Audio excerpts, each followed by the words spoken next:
This is just a sample of the audiobook. To get the complete audiobook, access the link posted in the first comment. Its light enveloping the tall and outwardly serene Lincoln. But 120 miles away in the Virginia Railroad junction of Petersburg, any thought of serenity is a fantasy.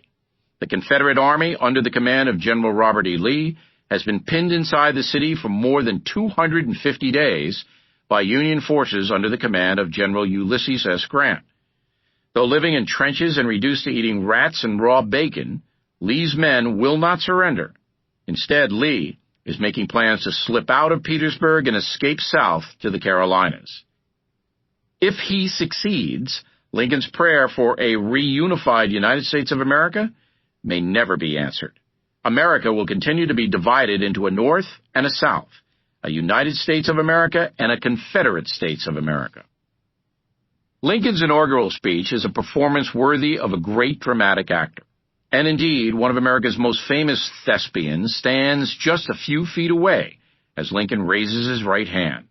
John Wilkes Booth is galvanized by the president's words, though not in the way Lincoln intends. Booth, 26 years old, raised in Maryland, is an exceptional young man. Blessed with a rakish smile and a debonair gaze, he is handsome, brilliant, witty, charismatic, tender, and able to bed almost any woman he wants, and he has bedded quite a few. It's no wonder that the actor has known success on the Broadway stage. His fiancée stands at his side, a sensual young woman whose senator father has no idea that his daughter is secretly engaged to a man of Booth's lowly theatrical calling. Lucy Hale and John Wilkes Booth are a beautiful young couple, quite used to the adoration of high society and the opposite sex.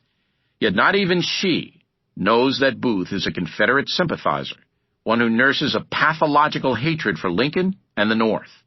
Lucy has no idea that her lover has assembled a crack team of conspirators to help bring down the president. They have guns, financing, and a precise plan.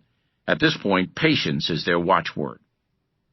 Standing in the cold Washington drizzle in the shadow of the Capitol Dome, Booth feels nothing but hot rage and injustice. The actor is impulsive and prone to the melodramatic.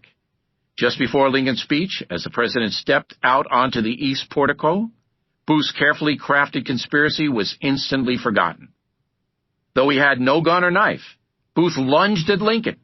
An officer from Washington's Metropolitan Police, a force known to be heavily infiltrated by Confederate sympathizers, grabbed Booth hard by the arm and pulled him back.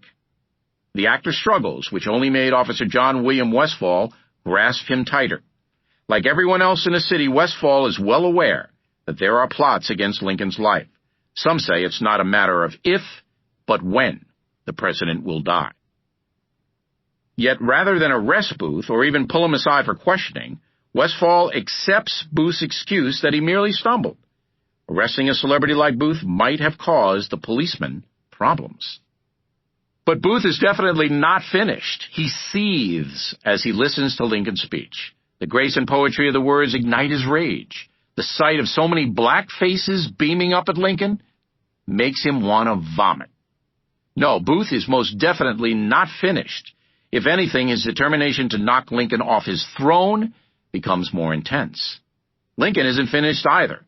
The president has epic plans for his second term in office.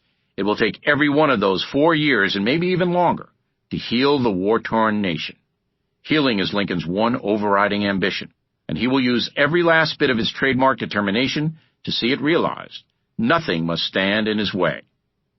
But evil knows no boundaries, and it is a most powerful evil that is now bearing down on Abraham Lincoln. Part 1. Total War. Chapter 1. Saturday, April 1st, 1865, City Point, Virginia. The man with 14 days to live is himself witnessing death. Lincoln, as he prefers to go by just his last name, no one calls him Abe, which he loathes.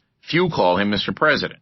His wife actually calls him Mr. Lincoln, and his two personal secretaries playfully refer to him as the Tycoon. Lincoln paces the upper deck of the steamboat River Queen, his face lit now and again by distant artillery. The night air smells of the early spring, damp with a hint of floral fragrance. The River Queen is docked at City Point, a bustling Virginia port that was infiltrated by